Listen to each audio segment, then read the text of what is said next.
Hi, everybody, and welcome to Chapter 1, Section 7, Exponential Functions. So we're going to start off with a little example so you understand what exponential functions do. So first, we're going to consider two different companies. Company A has 100 stores and expands by opening 50 new stores every year. Okay.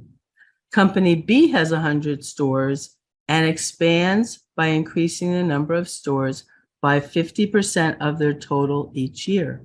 That's basically the scenario, okay? Now let's look at the math. Company A is exhibiting linear growth. In linear growth, we have a constant rate of change, a constant number that the output increases for each increase in input. For Company A, the number of new stores per year is the same each year.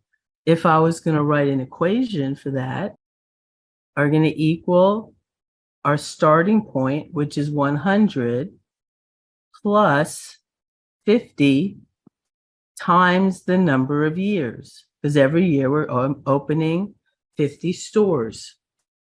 So the first year we open 50 new, we have 150. Second year we open another 50, so we add 150 plus 50.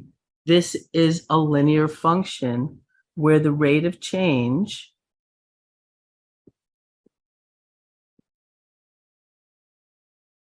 which is equal to the slope would be 50. Okay? And we've seen this before. Now, Company B is different. We're increasing by a percentage, okay, rather than a constant number. So to see the difference, compare a 50% increase when there are 100 stores to a 50% increase when there are 1,000 stores. So for example, 100, when we start the first year, 50% increase means we're going to add 50 new stores, which is the same for Company A and Company B. Company B is a little different. Got to get the table right. So we start off with years. Company B added stores. And then these are Company B total stores. Okay, so that's our headers. So let's see how they get these numbers. So the first year, which would be year 0, like right at the very start, we're going to say the total number of stores we have is 100 in year 0. Year 1. Well, I'm adding 50%.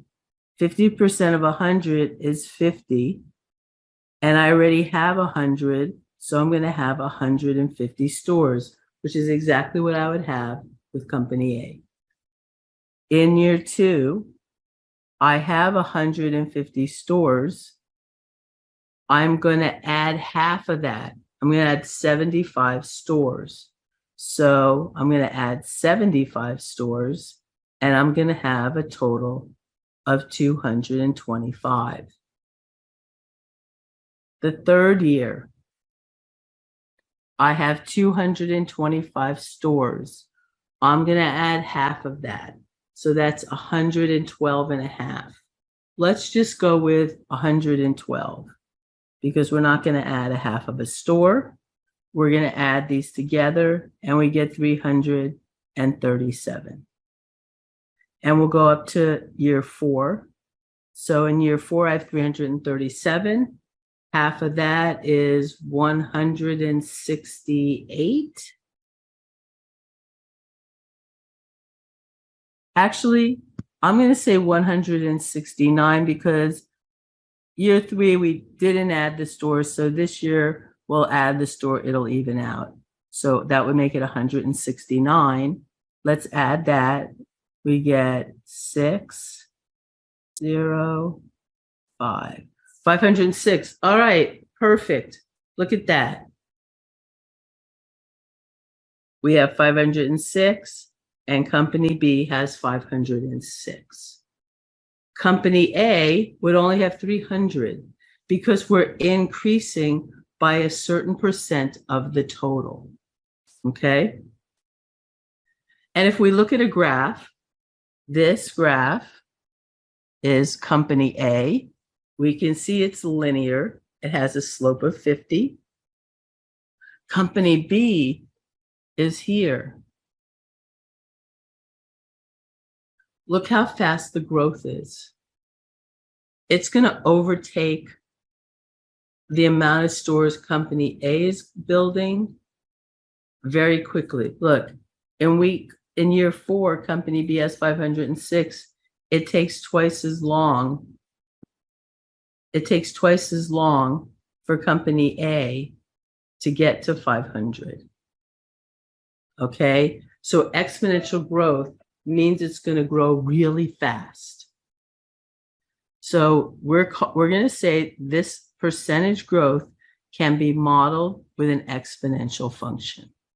So now we're going to look at how we can take the information that we have, because we already know how to write linear functions. We don't know how to write. So this is called an exponential function. Let's find out a little bit about it. Exponential growth or exponential decay. So something can grow exponentially. It also can decay exponentially. And it's a function that grows or shrinks at a constant percent growth rate, which is different than a constant number. Okay? The equation can be written in this form. So now let's go back to our previous formula, and let's try to use one of these. So the number of new stores that I'm going to have is going to equal A. A is the original amount of stores. Then I'm going to add 1 plus the rate. Here, our rate is 50%, which is the same as 0.5. We never do math with percentages. We always turn them into decimals by dividing by 100. If we want to turn a decimal, which is our answer from some formula, into a percent, we multiply that number by 100. And then that is 2, and it has to the x power, I'm going to say here, to the power of years. Okay? So if we were to use this formula, then let's try. New is equal to 100 times, well, 1 plus 5 is 1.5. And let's use 3. Or actually, let's use 4 because that's where we made up the difference, right?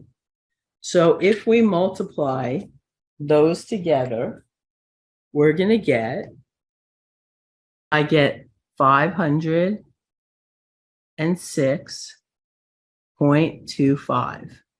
And of course, we can't build 0.25 of a store. So we're just going to round to the nearest whole number, which is 506, which matches our 506. Okay, so that worked for that problem. So let's find out what it's saying here. It's saying that A is the initial or starting value of the function. That's what we use. We started with 100 stores. R is the percent growth or decay written in decimal. So our percent growth was 50%, which is equal to 0.5. B is the growth factor or the growth multiplier. Since powers of negative numbers behave strangely, we always limit B to positive values. So here, we are basically using more this function because we don't know what B is, but we do know what our growth rate is. But this B right here is never going to be negative. It's always going to be 1 plus R. It actually could be 1 minus R, but that's going to be if we have decay, because R would be negative. So B is always 1 plus R, but R could be negative, which would make it 1 minus R. Hopefully that made sense. All right, onward.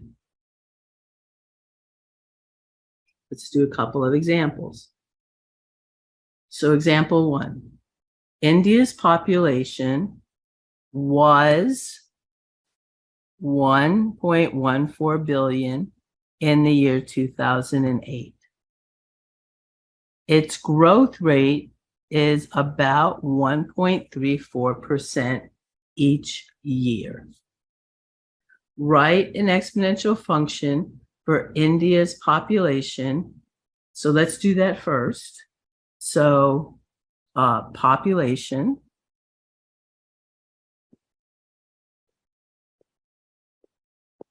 is equal to, well, our A was our initial value, and we're starting off with 1.14 billion, which is times 10 to the 9th power. In scientific notation, 1.14 billion is 1.14 times 10 to the 9th. And that happened in the year 2008. So our growth rate, R, is equal to 1.34%, which is equal to that number divided by 100. We don't use percentages. We always use decimal. From percentage to decimal, we divide by 100. Since it's going to be smaller, we can just move our decimal point 2 places to the left. And 1.34% is the same as 0.0134. Okay? Write an exponential function for India's population. Okay, let's do that first. So we have, actually, we're going to call this the initial population, because we want to find the new population. I'll call the new population,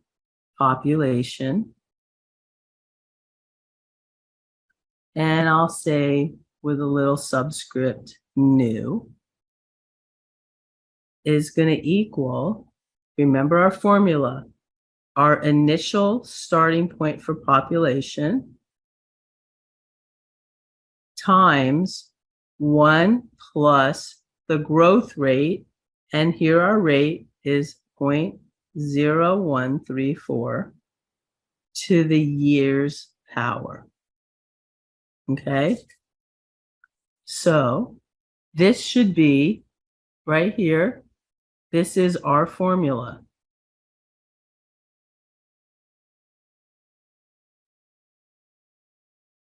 Now, it says we're going to predict the population in 2020. So let's do it like this. Population in 2020 is going to equal 1.14 times 10 to the 9th power times, I can add that pretty easily myself. That's 1.0134.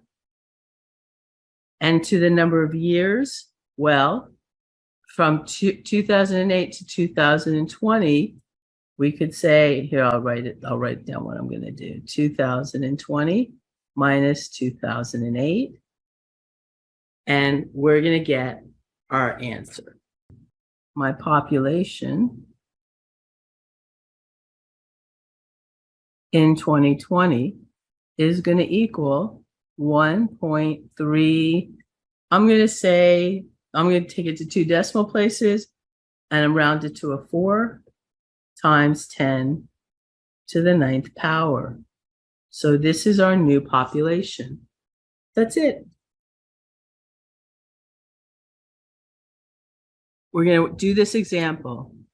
A certificate of deposit, which is also called a CD, is a type of savings account offered by banks typically offering a higher rate of return for a fixed length of time. Since you're leaving your money in the bank, they're going to give you more interest because they know they can count on that money being in their bank for a certain amount of time.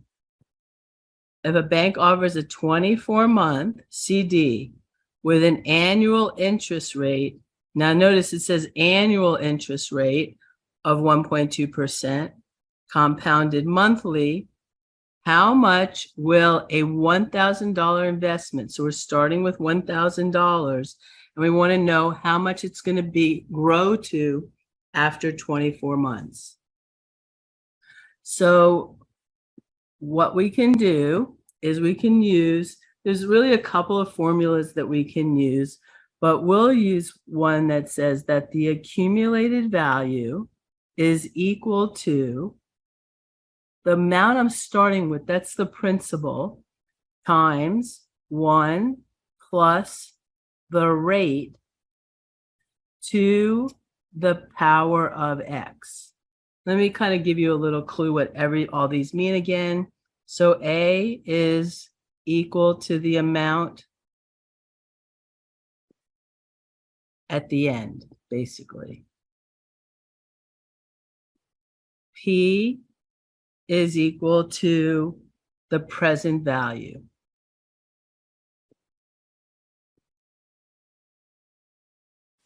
R is equal to the rate.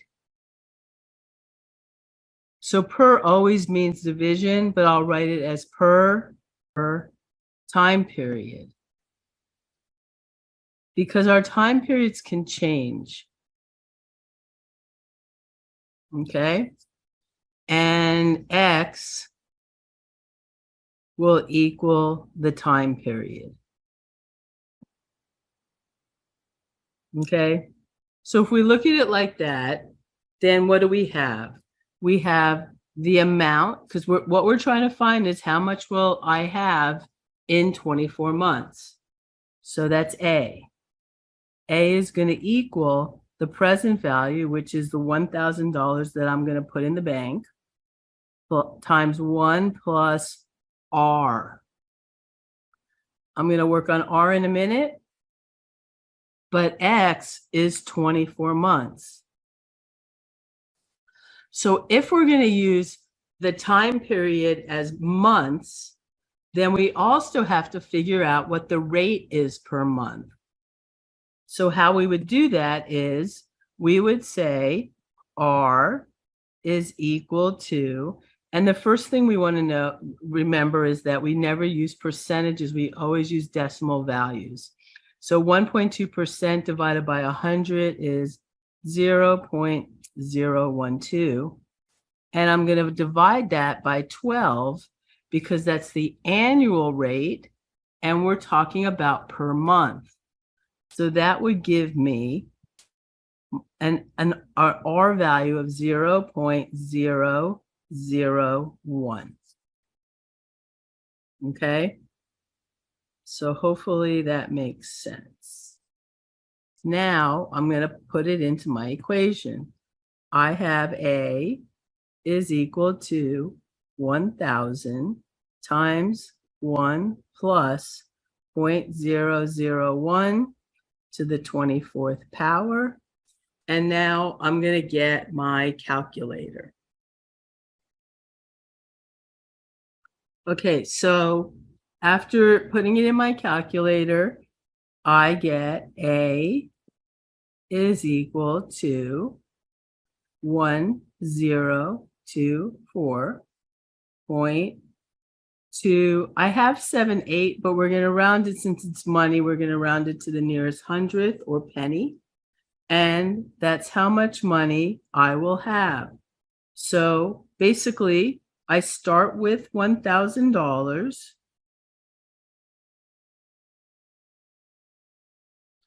And I accumulate, I end with $1,024.28, which basically means that I earned $24.28 from interest. Okay? And that's really all you have to do. It's pretty, I think that if you just understand how the formula works, I think you'll have an easy time. T of Q represents the total number of Android smartphone contracts in thousands. Okay, we have to remember at the end, it's in thousands, held by a certain Verizon store region measured quarterly since January 1st, 2010. Interpret all parts of this equation. Okay, so let's see where they're starting. What a coincidence. They're starting with 86, which is our initial value. So we're starting with 86,000 contracts. I'm just going to write it down here separately. Okay, this means that on January 1st, 2010, this region had 86,000 contracts, just like we said, for Android smartphones. Since B equals 1 plus R, okay, so 1 plus R is right here. This is 1 plus R. So now I know my rate is equal to, well, here's 1.64, so it has to be 0.64, which is the same as saying 64%. Okay, so we know that every quarter, because now this is in quarters, not in days, not in months, not in years, but in quarters, I'm going to add 64% of whatever I had in new contracts. Okay. T of 2 means that, so if we have T of 2, we're saying that in the second quarter, because remember, T of X or T of, what do we call it? T of Q, where Q is the number of quarters. So here we have 2 quarters. In the second quarter, we're going to have 231.3056 times 10 to the third, because those are in thousands, have this many total contracts. We're growing very quickly, aren't we? So we can see we have everything there that we need. This is our P. This is our time period. Let's call it that, because it keeps changing. Now it's in quarters. Before it was in days, sometimes months, sometimes years. And if you look very closely, here's our 2.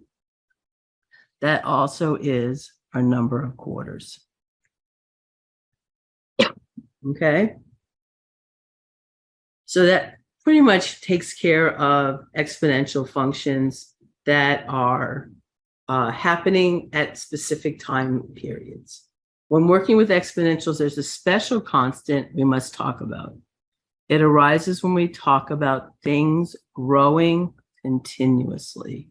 Like even people, you grow continuously. It may not be at a constant rate, and at some point you will stop growing, but it's not like you go to sleep and the next day you wake up an inch taller, right? It's a constant, continuous growth. Okay. And then we're also saying that natural phenomena, which is why I picked a person, a tree is going to grow continuously.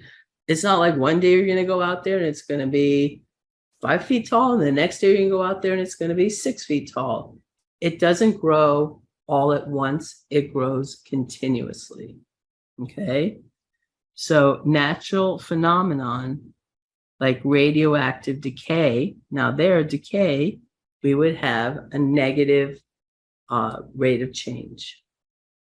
Those happen continuously. We use this letter E. E is equal to this.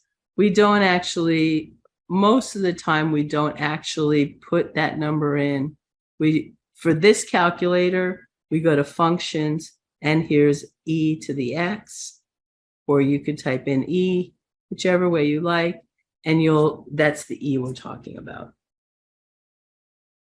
All right, so because E is often used as a base of an exponential, most scientific and graphing calculators have a button that calculates powers of E, which I just showed you.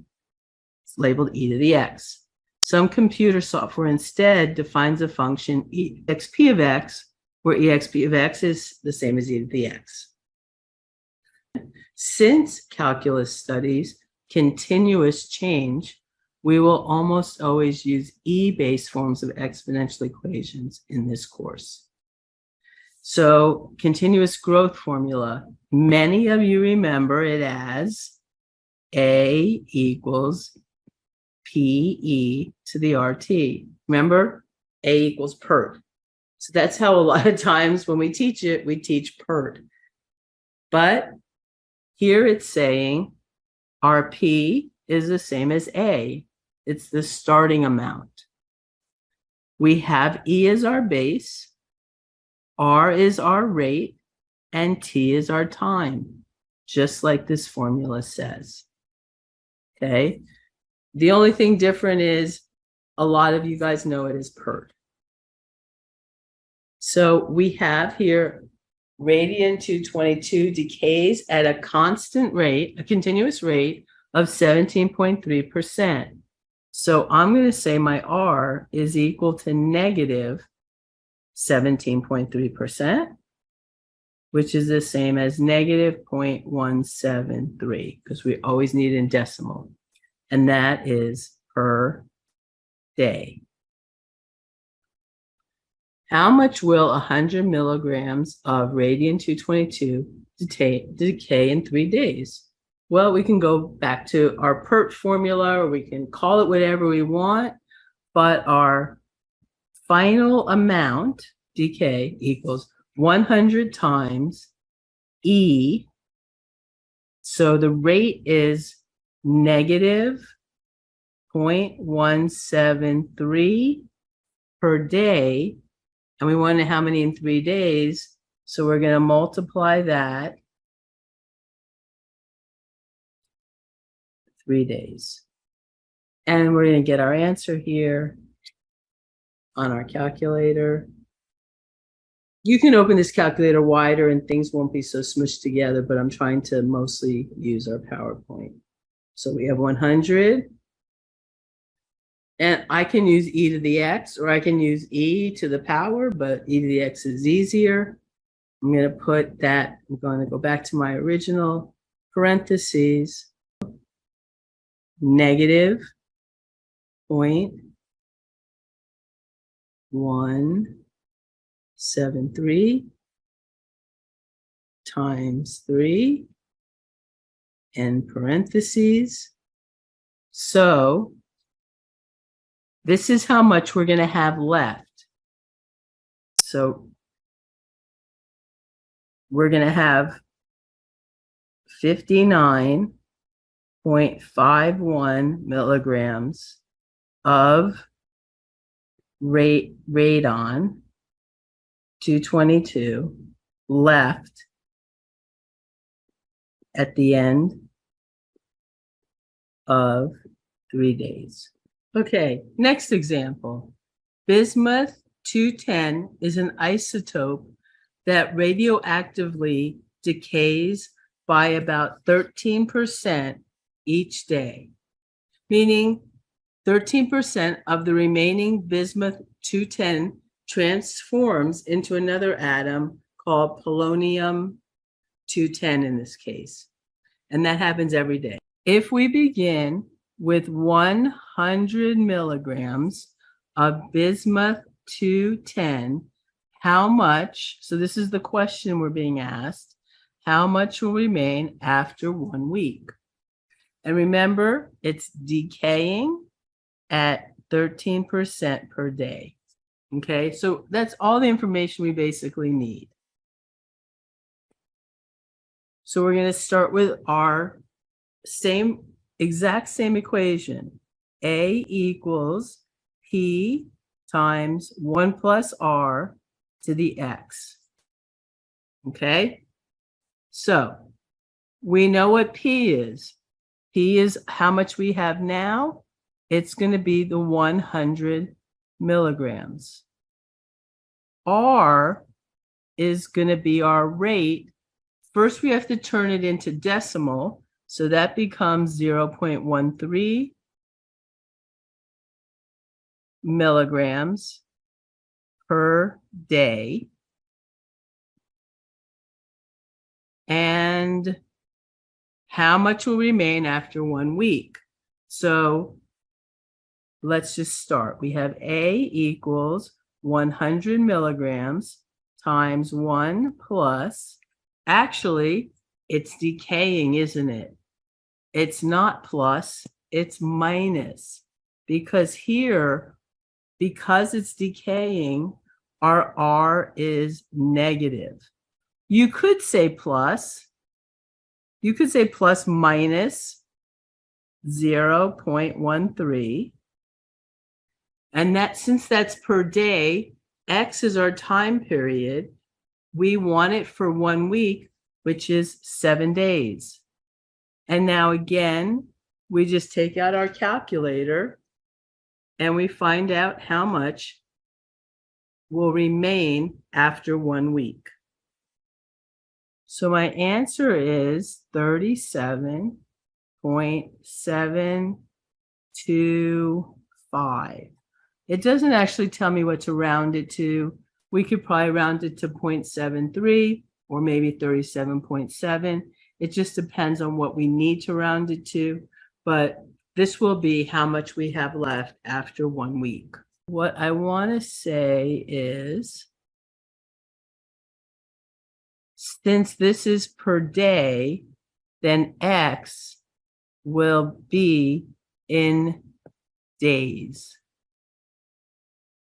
If it was per week or per month, then we would always make sure that our X value is our time period matches whatever time period we're talking about our rate changing.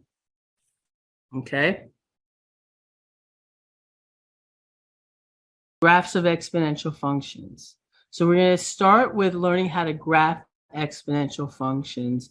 And notice here they're starting with f of x equals a times b to the x. But in our toolbox, we would have had, instead of a times b to the x, we would have had f of x equals just b to the x. Okay? And then b is any constant value. X is our variable. So let's say, for example, if we wanted to just check this out, let's say f of x is equal to 2 to the x power. And what I'm going to do is going to make a little table here for x and y, just so you can see what's happening. And then we'll graph it, okay? So when x is 0, always anything to the 0 power is 1. So we should always go through this point 0, 1 for our basic toolbox function. When x is 1, we have 2 to the 1, we have 2. When x is 2, we have 2 squared, which would be 4. When x equals 3, I'll do one more. I would have 2 to the 3rd power, which is 8. Now, we also want to talk about what happens when x is negative. So let's pick x is negative 1. When x is negative 1, then what we have is f of negative 1, which is equal to the minus 1 which is the same as 1 over 2. So I can see, I have a better idea now what's happening, don't I? This is becoming 1/2. And when x is minus 2, instead of it being 4, it will be 1/4. Because all that negative exponent does is it takes the number and puts it in the denominator, if you remember correctly. So when x is negative 3, this is 1/8. So notice what's happening here. If I were to graph it,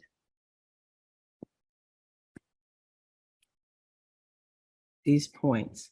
So let me just make 1, 2, 3. All we have is actually up to 3. And then -1, -2, -3, -4. Okay? And this is going to be 1, 2, 3, 4, 5, 6, 7, and we'll make this 8.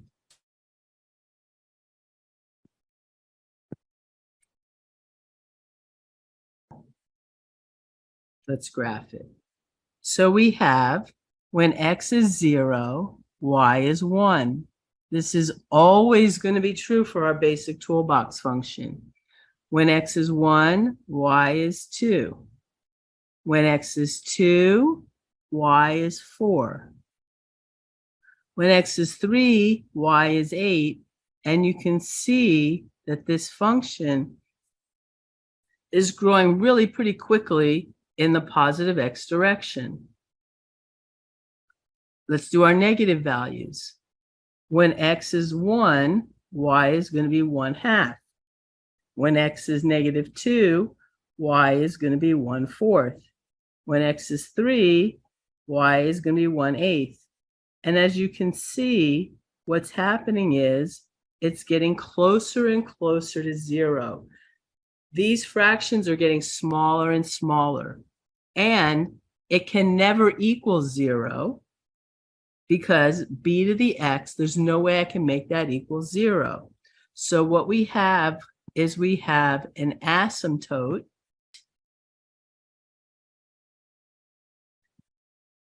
at y equals 0.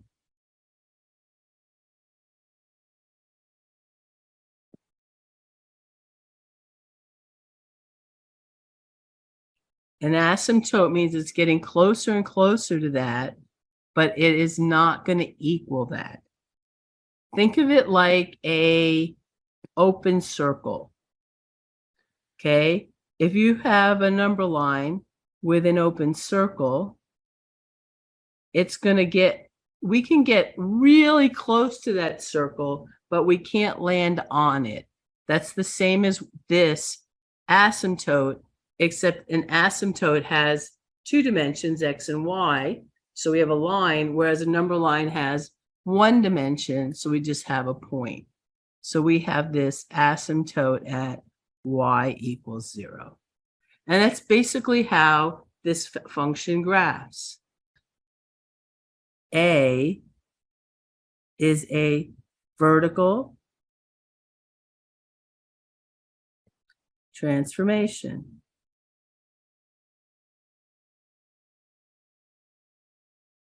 Anything vertical, what does it do? It multiplies my y values. So if I were to put another part of my table here, whatever A is, this is going to be A, 1 times A, 2 times A, 4 times A, 8 times A, 1/2 times A, 1/4 times A, and 1/8 times A. It just changes our y value. This is our new y value. This right here is our y equals A times f of x, or a times y. Okay? So all that's happening, The reason that the vertical intercept is going to be whatever a is because it's always going to be 0, 1 for my original function. And if I multiply 1 times a, I'm going to get a. B determines the rate at which the graph grows. So the bigger the number, the bigger the B value, the faster it's going to rise. Okay? The bigger the B number, the faster it's going to rise. That's right here. Let's look at B between 0 and 1. If I say B equals 1/2, okay, that's between 0 and 1. That's really the same as 2 to the minus 1 power. Remember, if we have a negative exponent, it just flips the fraction into the denominator if it was in the numerator and vice versa. So if I have a function, f of x equals 1/2 to the x power, that's the same as saying 2 to the minus 1 power to the x, and that's the same as saying 2 to the minus x power. Okay? And that's really why it's decreasing. Notice my exponent is negative now.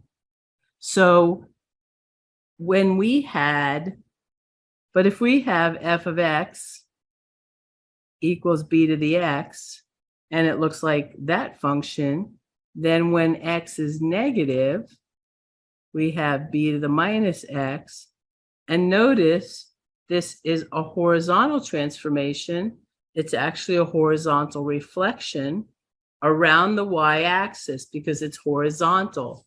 So my graph would just go down like this, and it just reflects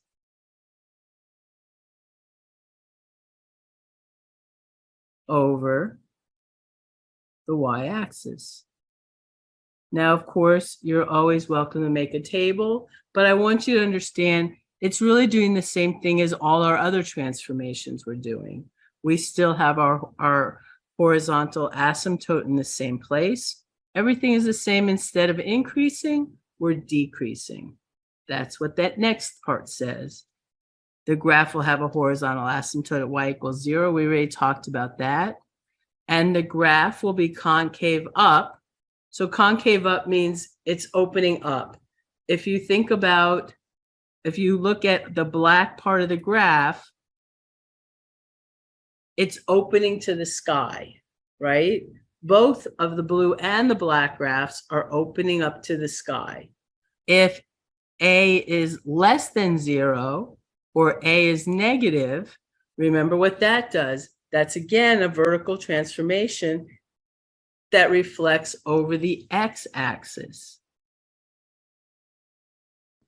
I would take my black line and I would reflect it down like this.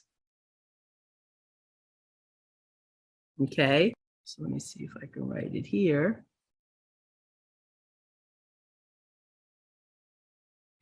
The black graph is f of x is equal to positive a times b to the x. And my red graph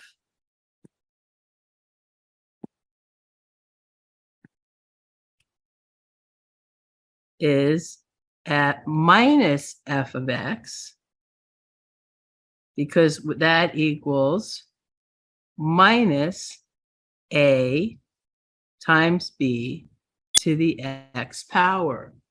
So you can see now that's concave down because it's opening down. And as far as domain and range, again, very important. X can be anything. There's no value of x, as you can see, that I wasn't able to put in. But if I just look at my black graph, or we have our toolbox function, and we can see that x can be anything. It's going down to negative infinity and up to positive infinity, and there's no problems. But the range, or the y value, is going to have to stop at that y equals 0 asymptote. And then from there, it can go all the way up to positive infinity. So that's a good picture for the domain and range. Okay, so now we're going to do this next example. And really the easiest way to do this is just to make a table with x and y. So we know one thing. We know when x is equal to 0, anything to the 0 power is always 1. 1 times 4 is 4. There is our y-intercept, which we've talked about before. When x is 1, we get 1/3. 1/3 times 4 is 4/3. 4/3 is a little over 1. It's 1 1/3. So here's my 1, and here's my 1 1/3. And we can see that it's working. When x is 2, I have 1/9. 1/9 times 4 is 4/9. 4/9 is a little less than half. So that gives me this point right here.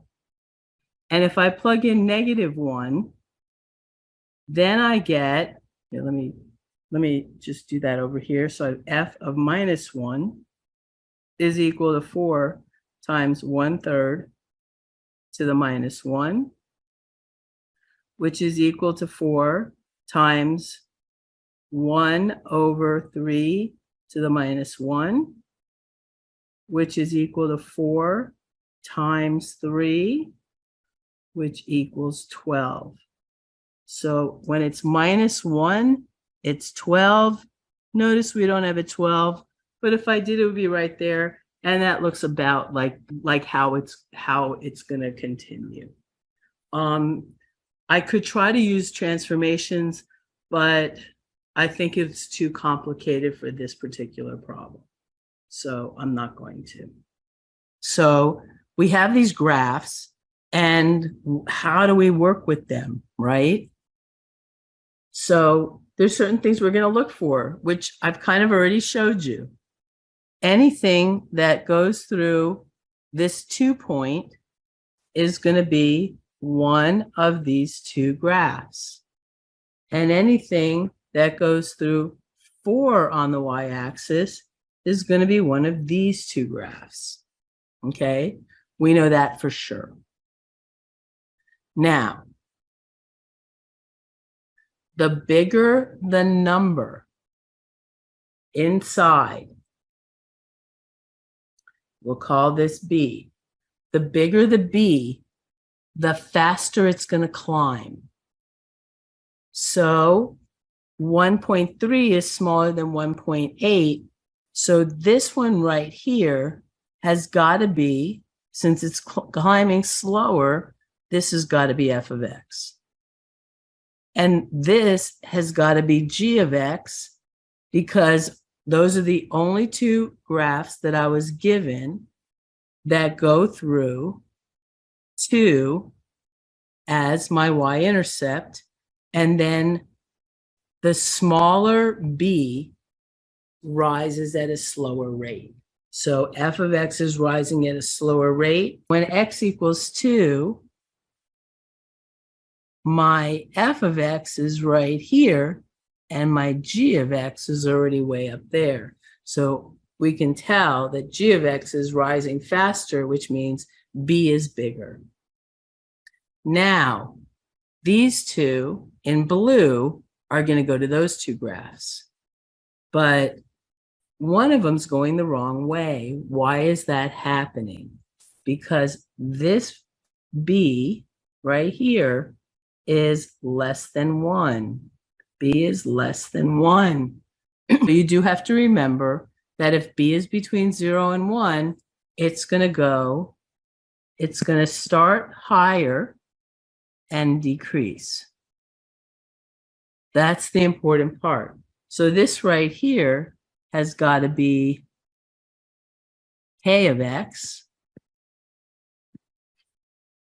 The other one that's going through the y-intercept, this has got to be h of x. because b is already greater than 1, so it's going to still continue to increase. And that is the end of exponential functions. I hope I didn't confuse you too much. I tried to bring in transformations into graphing exponential functions. You can always plug in numbers. That's not a problem for me, but I would like to relate the two. I'm